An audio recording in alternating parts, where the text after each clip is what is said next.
दोस्तों 70-80 के दशक में जब हिंदी सिनेमा या तो हीरोइज्म दिखा रहा था या गरीबी के दर्द को, लेकिन एक फिल्म मेकर ऐसा भी था जो लीक से हटकर सिनेमा बना रहा था। अपनी फिल्मों में मिडिल क्लास की चाय, बस और कॉमन मैन के छोटे छोटे सपनों को रुपहले पर्दे पर हीरो बनाकर पेश कर रहा था। वो थे बासु चैटर्जी। बासु चैटर्जी ने अपनी पढ़ाई मथुरा और आगरा से की। पढ़ाई के दौरान ही उनकी दोस्ती प्रसिद्ध साहित्यकार राजेंद्र यादव और शैलेंद्र जी से हुई। शैलेंद्र जी आगे चलकर हिंदी फिल्मों के मशहूर गीतकार बने। बासु चैटर्जी जब मुंबई गए तो शैलेंद्र जी ने उनकी खूब मदद की।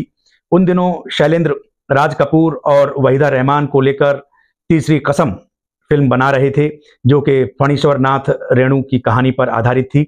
इस फिल्म का जो डायरेक्शन कर रहे थे वो थे बासु भट्टाचार्य। तो शैलेंद्र जी ने अपने दोस्त बासु चैटर्जी को बासु भट्टाचार्य का असिस्टेंट रखवा दिया था तीसरी कसम फिल्म में। यहीं से बासु चैटर्जी ने डायरेक्शन की बारीकियां सीखी। दोस्तों इसी के साथ बासु चैटर्जी ने ब्लिट्ज में बतौर कार्टूनिस्ट काम किया और यहीं से उन्हें वो नजरिया मिला जिसे उन्होंने फिल्मों में उतारा। बासु चैटर्जी का मानना था कि हर इंसान की कहानी होती है, चाहिए सिर्फ कैमरे की नजर। दोस्तों 1969 में बासु चैटर्जी ने अपने दोस्त राजेंद्र यादव की कहानी पर आधारित एक फिल्म बनाई, सारा आकाश।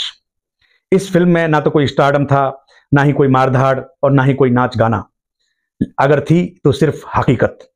और इस फिल्म को क्रिटिकली बहुत ज्यादा पसंद किया गया था। दोस्तों इस फिल्म के बाद बासु चैटर्जी की उन फिल्मों का दौर शुरू हुआ जो आज भी हमारे दिलों में बसती हैं। रजनीगंधा, छोटी सी बात, पिया का घर, मंजिल, शौकीन, पसंद अपनी अपनी, खट्टा मीठा, दिल लगी और चमेली की शादी। ये कुछ ऐसी फिल्में हैं जो आज भी हमारे दिल में धड़कन की तरह धड़कती हैं। बासु चैटर्जी एक ऐसे फिल्म मेकर थे जिनका सिनेमा बड़ा सादा हुआ करता था, लेकिन उस सिनेमा का जो प्रभाव था, जो उस सिनेमा की कहानी थी, वो लार्जर देन लाइफ हुआ करती थी। दोस्तों बासु चैटर्जी ने धर्मेंद्र और अमिताभ बच्चन जैसे बड़े सितारों को भी आम आदमी बना दिया था अपनी फिल्मों में। अमिताभ बच्चन साहब की एक फिल्म आई थी मंजिल, जिसमें उन्होंने एक कॉमन मैन का कैरेक्टर प्ले किया था। और इस फिल्म में एक गाना था जो बड़ा ही मशहूर हुआ था, रिमझिम गिरे सावन, जिसमें वो मौसमी चैटर्जी के साथ में मुंबई की बारिश में भीगते हुए नजर आते हैं। वहीं धर्मेंद्र जी की जो इमेज थी उन दिनों एक्शन हीरो की थी, हीमैन थी, तो उन्होंने दिल लगी फिल्म में धर्मेंद्र को भी एक कॉमन मैन बनाया। फिल्म में धर्मेंद्र संस्कृत के प्रोफेसर स्वर्ण कमल का कैरेक्टर प्ले करते हैं, जो अपनी साथी प्रोफेसर फूल रेणु को इम्प्रेस करने के लिए, उनका दिल जीतने के लिए एक कॉमन मैन की तरह संघर्ष करते हुए दिखाई देते हैं। बासु चैटर्जी ने सिखाया कि प्यार, जिंदगी और परिवार सबके पास है और उनकी कहानियां भी होती हैं, लेकिन उन कहानियों को प्रस्तुत करने का एक सही तरीका भी होना चाहिए। और बासुदा ने इस तरह की कहानियों को बहुत अच्छे तरीके से पेश किया था।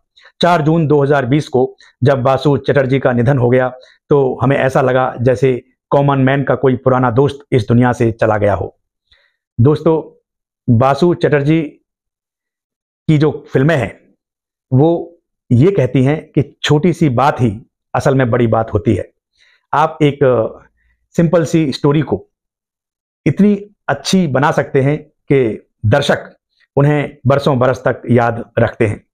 दोस्तों अंत में इतना ही कहना चाहूंगा कि बासु चैटर्जी की जो रील की फिल्में हैं वो हमारी रियल लाइफ में बहुत ज़्यादा महत्व रखती हैं।